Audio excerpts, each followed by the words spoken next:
Bienvenidos. El día de hoy vamos a hablar sobre las perspectivas epistemológicas. Primero hablaremos de las empírico-analíticas, donde se tratarán temas del positivismo, neopositivismo y el falseacionismo. El segundo punto tendrá los historiadores de la ciencia, como Kuhn, Lakatos y Feyerabend. Y el tercer punto se hablará sobre la hermenéutica y la fenomenología. El trabajo es presentado por Lina Fernanda Aldana, Erika Luceli García, Carlos Moreno y quien les habla, Dayan Suárez. Iniciaremos hablando del positivismo.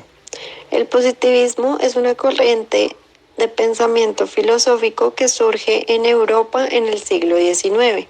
Su principal representante fue Auguste Comte. Esta corriente se basaba en decir que el conocimiento de las personas más desarrolladas era a través de observar, predecir y controlar el universo. Como se mencionó anteriormente, Auguste Comte fue el principal representante del positivismo, tanto así que fue nombrado padre del positivismo. Auguste Comte fue un empirista que se veía a sí mismo como un reformador social. Luchó toda su vida para que su filosofía fuera reconocida y rechazó la tradición de la filosofía negativa. Auguste Comte propuso la teoría de los tres estadios. El primero, al que llamó teológico o sobrenatural, que se basaba en creencias del fetichismo, el politeísmo y el monoteísmo. Al fetichismo lo relacionó a las explicaciones que se dan sobre algo, pero a través de lo mágico. Al politeísmo lo relacionó con los dioses y al monoteísmo lo relacionó con las explicaciones que surgen en el universo, pero a través de las religiones. El segundo estadio, el metafísico o filosófico, lo relaciona con las causas de lo real. Este estadio ya sustituyó todo lo sobrenatural. Y el tercer estadio, positivo o real, el cual abandona los estadios anteriores y ya llegan o se basan en la observación, la experimentación y el control de la naturaleza. Las principales características del positivismo son que defendió el método científico como único posible. Los métodos inductivos eran los únicos útiles. Lo empírico era la mejor forma de acceder al mundo o de demostrar las teorías que tuvieran, y todo conocimiento debía pasar por un análisis de hechos reales y verificables. El positivismo relacionado con la psicología, según Cerón, en su ensayo El impacto del positivismo en la psicología, citó que la relación entre el positivismo y la psicología comienza a partir de la búsqueda de la psicología como ciencia, con base a las características que hay en esta corriente. Continuamos hablando del neopositivismo o positivismo lógico. El neopositivismo surgió en 1918 en Viena y en Berlín. Este neopositivismo estaba de acuerdo con algunas posturas iniciales del positivismo. Sin embargo, consideraban que debían ser modificadas. También tiene dos bases principales que son el positivismo lógico-analítico y el positivismo clásico. El neopositivismo relacionado con el Círculo de Viena. El principal fundador o representante del Círculo de Viena fue Maurice Schlick. Inicialmente, el Círculo de Viena se llamaba Círculo de Viena para la concepción científica del mundo. Manejaba unas posturas principales como la concepción científica del mundo, el lenguaje lógico, el principio de verificación y la predilección por las disciplinas científicas. El neopositivismo tenía dos posturas, que era el positivismo lógico-analítico, el cual tenía dos enunciados. El enunciado empírico, que se basaba en lo que se puede observar y cuyo valor está definido por la constatación, y los enunciados lógicos, que están basados en la experiencia. También mencionaban sobre el positivismo clásico el método inductivo, que se basaba en la observación, la formación de leyes y la predicción. A continuación vamos a hablar del falsacionismo propuesto por Karl Popper. Karl Popper nació en Viena en el año 1902. Fue un filósofo austriaco y estudió en la Universidad de Viena. Aunque fue cercano a la filosofía del Círculo de Viena, representada por los pensadores ya mencionados, fue uno de los principales críticos de sus postulados. Criticó fuertemente los métodos inductivos impulsados por el positivismo y el neopositivismo. Estos métodos se caracterizaban por ir desde lo particular a lo general. Permitían establecer enunciados universales a partir de enunciados singulares. Popper cree que el problema de la inducción radica en que no siempre es posible establecer una verdad universal partiendo de observaciones particulares. Es decir, que a partir de la repetición de casos particulares no podemos llegar a conclusiones generales. Por ejemplo, que nosotros hayamos conocido que todos los cisnes son blancos no significa que podamos afirmar o inducir que todos los cisnes que han existido, existen o existirán serán blancos. Es por ello que propone el falsacionismo, el cual consiste en que para que una hipótesis sea científica es necesario que se desprendan de ella enunciados observables y por lo tanto falsables, de modo que si estos no se verifican, la hipótesis pueda ser refutada y con ello también se delimita la ciencia de otros discursos. Para Popper, millones de verificaciones no hacen que una hipótesis sea verídica. En cambio, con una sola vez que se logre demostrar que es falsa, será así para siempre. También consideraba que no existen hipótesis absolutas, ya que lo que pensamos hoy como verdadero, con el avance de la ciencia, puede ser falseado. Consideraba que era necesario establecer un criterio de demarcación apropiado entre el concepto de ciencia y la metafísica. Para establecer esta demarcación decretó 3 requisitos fundamentales que debería poseer todo sistema teórico empírico. El primero es que debe ser sintético. Esto es representar un mundo posible, no contradictorio. El segundo es satisfacer el criterio de demarcación en las teorías, hipótesis o sistema de teorías, donde no sean metafísicas, sino que representen un mundo de experiencia posible. El tercero es distinguirse de otros sistemas semejantes, lo que significa que debe ser susceptible de ser sometido a contrastación y resistirla, aplicando el método deductivo. Es decir, ponemos a prueba la teoría buscando refutarla o falsarla y aquellas que no superen las pruebas deberán ser eliminadas o reemplazadas. Según Popper, cuando una teoría no puede ser refutada por ningún suceso concebible, no puede considerarse como ciencia, lo que da origen a las pseudociencias, como lo son, por ejemplo, la astrología, el psicoanálisis, el marxismo, entre otros que están apoyados en afirmaciones no falseables. A continuación hablaremos sobre algunos historiadores de la ciencia. ¿Quién fue Thomas Kuhn? Thomas Samuel Kuhn fue un físico, filósofo de la ciencia e historiador estadounidense conocido por su contribución al cambio de orientación de la filosofía y la sociología científica en la década de 1960. La ciencia es presentada por Kuhn como una estructura cognoscitiva dinámica que surge y se desarrolla dentro de un contexto histórico-social, un paradigma, constituido por un conjunto de valores cognitivos que dependen de la comunidad científica. Los estudios históricos de Kuhn sobre el desarrollo de la ciencia le llevaron a afirmar que el papel histórico en el análisis epistemológico trasciende la clásica función de fuentes de ejemplificación y situaciones previamente verificadas, convirtiéndose en uno de sus aspectos esenciales. Kuhn sostiene que no es posible comprender el trabajo de ningún científico fuera del esquema conceptual o paradigmático donde se desarrolló, ya que un estudio de este tipo requiere conocer a fondo la estructura de la comunidad científica, tarea que supone un análisis sociológico. Estos estudios orientaron a Kuhn a descubrir la importancia del estudio de la génesis de la teoría, propio del contexto del descubrimiento, para conocer su dinámica y la del progreso de la ciencia. La psicología También contribuyó al enriquecimiento del análisis epistemológico kuhniano. En concreto, la teoría de Piaget se convirtió en un importante punto de referencia para el estudio de la historia del desarrollo de los conceptos científicos dentro de las comunidades de especialistas. Sus tesis favorecieron eficazmente al descubrimiento de las estructuras evolutivas de la ciencia y la comprensión de la lógica del progreso de estas disciplinas científicas.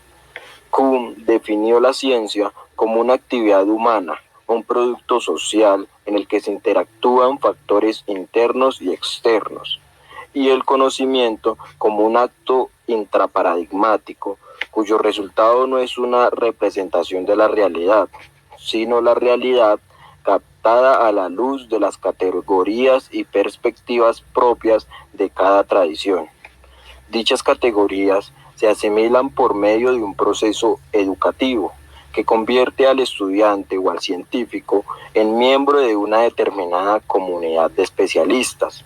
Las comunidades funcionan dentro de un esquema conceptual o marco de investigación que no solo condicionan la formulación de teorías, sino también la percepción de las experiencias y la clasificación de los fenómenos. Imre Lakatos fue un economista, filósofo y matemático húngaro de origen judío que logró salvarse de la persecución judicial nazi, cambiando sus apellidos.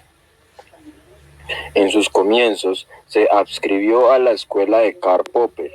Lakatos, en lo que se denominaba el falsacionalismo sofisticado, reformula el falsacionalismo para poder resolver el problema de la base empírica y el del escape del falsacionalismo que no resolvía las dos clases anteriores. Lakatos recoge ciertos aspectos de la teoría de Thomas Kuhn, entre ellos la importancia de la historia de la ciencia para la filosofía de la ciencia.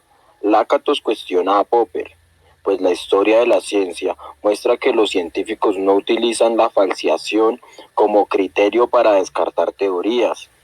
Para Lakatos, la falseación consiste en un doble enfrentamiento entre dos teorías rivales y la experiencia. Las teorías rivales se conforman con la experiencia. Una es aceptada y la otra es refutada. La refutación de una teoría depende del éxito total de la teoría rival. Así Lakatos plantea una nueva unidad de análisis, el programa de investigación científica. Un programa de investigación científica, de acuerdo con Lakatos, es la unidad descriptiva de los grandes logros científicos, considerada también como la unidad de análisis epistemológica, constituida por una secuencia de teorías científicas con continuidad espaciotemporal, que relaciona a sus miembros, estableciéndose versiones modificadas según un plan inicial común. Los elementos esenciales de un programa de investigación científica son el núcleo firme, el cinturón protector y las heurísticas. El núcleo firme es la parte más estable de todo el programa de investigación científica y las características que lo definen. Está compuesto por hipótesis generales, teorías o enunciados universales. Es la base total convencionalmente aceptada. ¿Quién fue Paul Feyerabend? Feyerabend fue un filósofo de la ciencia que a lo largo de su vida experimentó una evolución constante de su pensamiento, siempre con un alto grado de anarquismo y sentido crítico que lo llevaron a postular el anarquismo epistemológico. Es uno de los autores de la tesis de la inconmensurabilidad. Feyerabend nació el 13 de enero de 1924 en Viena, Austria. Falleció el 11 de febrero de 1994 tras un tumor cerebral. Feyerabend se hizo famoso por su propuesta postural anarquista de la ciencia y su rechazo a la existencia de reglas metodológicas universales. El anarquismo epistemológico o dadaísmo epistemológico. En su teoría, Feyerabend sostiene que no hay reglas metodológicas útiles o libres de excepciones, que rijan el progreso de la ciencia. Entonces, ofrecería una crítica históricamente fundamentada al empirismo ingenuo. Por ejemplo, la idea de que las teorías científicas se basan en hechos independientemente significativos y su petrificación dogmática en las teorías metodológicas. Introdujo el concepto de teorías inconmensurables, es decir, teorías que no se basan en el mismo principio universal y con un valor social más directo. Derribó el dogma de un sistema de reglas estrictamente vinculantes a todas las prácticas científicas valiosas. Como ha demostrado la historia, las ciencias prosperan cuando proliferan las teorías, las hipótesis y los enfoques metodológicos, no cuando se les encierran en jaulas teóricas. A través de su anarquismo epistemológico, Feyerabend busca demostrar las contradicciones y limitaciones que los intentos del neopositivismo lógico y del racionalismo crítico suponen de establecer un criterio de demarcación que definan qué es la ciencia. Feyerabend, en su tratado, identifica 4 características del monismo metodológico: el principio de falseación, una demanda de mayor contenido empírico, la prohibición de hipótesis y la condición de consistencia. La hermenéutica y fenomenología. Hans-Georg Gadamer fue un filósofo alemán nacido en Marburgo en el año 1900 y falleció en el año 2002 en Heidelberg. Hans fue considerado como padre de la hermenéutica filosófica contemporánea. Además, fue uno de los pensadores alemanes que protagonizó la escena filosófica de la segunda mitad del siglo XX. La hermenéutica es el desarrollo de una sistematización general como arte del comprender mismo, el cual sirve de base para las teorías y metodologías de la interpretación de textos. Por lo tanto, el autor Gadamer insistió en que la peculiaridad de la hermenéutica filosófica, el cual se esforzó en desarrollar, radica en poner de relieve el carácter fundamentalmente móvil de la existencia, que es lo que constituye carácter específico y finito del ser humano y abarca la totalidad de la experiencia humana. La pretensión que tuvo Gadamer fue integrar el proceso de la ciencia y el pensamiento en una concepción unitaria de la experiencia del mundo que se fundamenta en un lenguaje común, dirigida a la verdad. Ahora hablemos de la filosofía.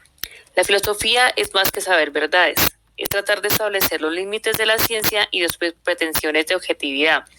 Por lo tanto, la hermenéutica como experiencia deja abierta la puerta a una manifestación del ser, por encima de los límites evidentes del contexto inmediato, pero para comprender hay que comenzar por conocer que lo dicho en una conversación no es lo decisivo. Gadamer llega a hablar de la necesidad de aprender la virtud hermenéutica, la exigencia de ante todo comprender al otro.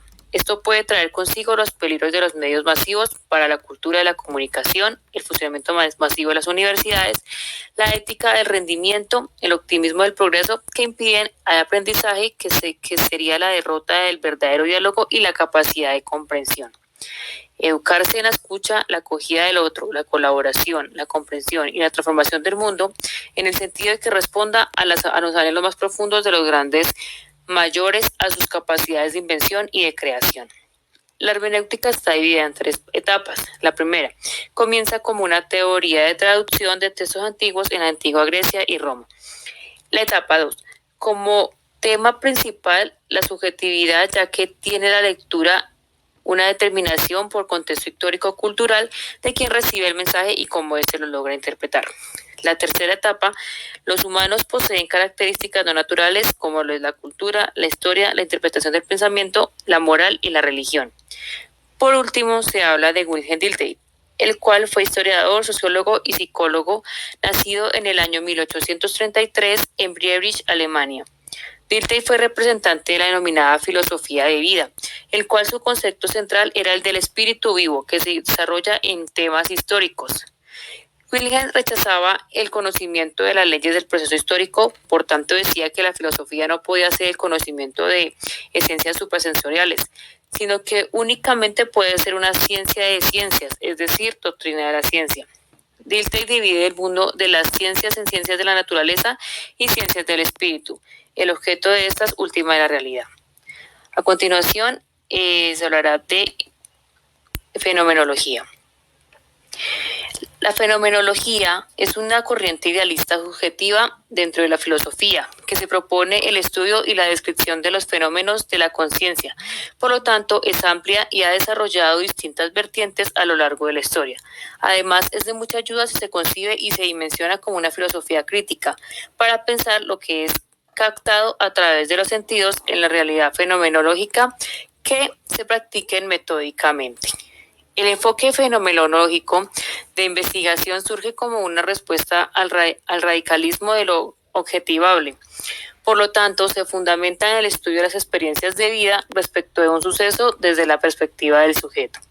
Este enfoque asume el análisis de los aspectos más complejos de la vida humana, de aquello que se encuentra más allá de lo cuantificable. Según Husserl, 1998, es un paradigma que pretende explicar la naturaleza de las cosas, la esencia y la veracidad de los fenómenos. Si se simplifican algunas nociones centrales de la fenomenología, como reflexión filosófica y sin minuciosos detalles del pensamiento, el fundador de este enfoque, Husserl, y fenomenológico, proyecta una crítica radical frente al naturalismo científico, el cual asume que el objeto de la ciencia es hallar leyes que gobiernan lo real, donde la persona es concebida como un objeto más de la naturaleza. El naturalismo posee una postura objetiva de la ciencia, que concibe al objeto del conocimiento como producto apartado de la subjetividad. Es más, este paradigma de la ciencia pretende cualquier rasgo de subjetividad de conocimiento. Por último, Han Patochey dice lo siguiente: extraer de la fenomenología aquello que aún tiene sentido para nuestra manera de pensar. Esta fue la idea que animó la renovación de la filosofía fenomenológica emprendida por Jahn, uno de los principiantes representantes de la corriente fenomenológica que con sus planteamientos se coloca no solo después, sino más allá de Husserl y Heidegger, siendo estos sus mayores representantes.